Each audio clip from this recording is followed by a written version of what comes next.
In a loss against the Packers, the Rams' offense collapses without Matthew Stafford. Wisconsin's Green Bay Brett Rypien, the backup quarterback for the Rams, lost the snap while starting his first game of the season against the Green Bay Packers. He stooped to retrieve it and scurried out of the pocket as it fell to the ground. Rypien attempted to toss the ball away, declare the play dead, and restart as pressure mounted. However, Rypien's was smacked by Jonathan Owen's arm, which came simultaneously and prevented it from moving forward. A few plays after the ball squirted out, Aaron Jones carried it in for a touchdown carry and the Packers recovered. The Packers would have defeated the Rams with only those few scores on a day when the starting quarterback for the visiting team was absent. However, the final score of this supposed football game was 20-3 thanks to a couple of field goals from Green Bay and a touchdown in garbage time. The Rams had to rely on Rypien since Matthew Stafford did not even show up on the Lambeau Field grass to test out his injured right thumb before the game. And head coach Sean McVay saw his attack turn in results that the original teams playing in the storied stadium in 1957 would have been more comfortable with.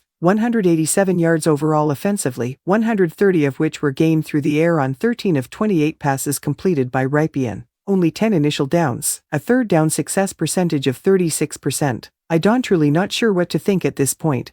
All I know is that it was truly inadequate, Rypien remarked. It's annoying, to put it mildly. We never seem to be able to get over that initial obstacle and move forward. It's hard for me to pinpoint. But it would not be just to blame Rypien for this whole thing. The Rams' offense as a whole failed in this instance. In both the run and pass games, the line missed blocks and did little to relieve the backups' workload. Darrell Henderson and Royce Freeman combined for 37 yards on their next 19 runs, including a Freeman stuff on 4th and 1 in the third quarter after they had only gained 14 yards on their first 3 carries. "I wish to be in a position to assist Brett," head coach Sean McVay remarked. "We didn't play particularly well around him, in my opinion. There weren't many positive aspects that we could genuinely expand upon. There were numerous explanations for it, but none of them go beyond mere justifications. The Rams were unable to capitalize even when Rypien gained some momentum, such as when he used a free play to strike Cooper Kupp in stride for 34 yards or when he threw backwards to Freeman for a 7-yard gain. In the previous instance, Tutu Atwell was overthrown. In the latter case, Puka Nacua and Joe Noteboom's botched block left the Rams well behind the persists. Even still, following those 2 poor plays, the Rams were within field goal range. A quarter after Lucas Havrisik was successful from 52 yards out, on 4th down from the Packers' 36 in the third quarter, McVay chose to punt instead of committing a delay of game penalty. McVay brought out the punt team even after the Packers declined the penalty. According to McVay, that choice was made because of the kick's distance. To be fair, a possession later, Havrisik missed from 48 yards out, so that made a little more sense. It was exactly that kind of game for both teams. Both quarterbacks lacked accuracy, missing open receivers with passes that were both overthrown and underthrown.